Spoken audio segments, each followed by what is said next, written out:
এখানে আলু মাখার জন্য সব কিছু নিয়ে নিয়েছি, এবার আলুটা মাখবো। আলুটা মামের বাবাই মাখবে, কেননা যে কোনো খাবার করলে এই আলু মাখা এই টাইপের কিছু করলে ওর বাবাই সব করে। আর বন্ধুরা, তোমরা কারা কারা ফুচকা খেতে খুব ভালোবাসো তারা তারা একটু কমেন্ট করো আমাকে। ফুচকা রেডি। এখন প্রথম কাস্টমার হচ্ছে মাম।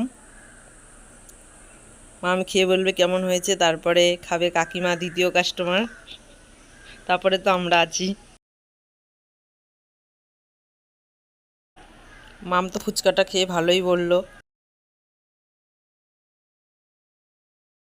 বন্ধুরা, তোমরা জানিও কারা কারা বাড়ির তৈরি খাবার খেতে বেশি পছন্দ করো দোকানের থেকে। আমরা তো বাড়িরটাই বেশি পছন্দ করি, তাই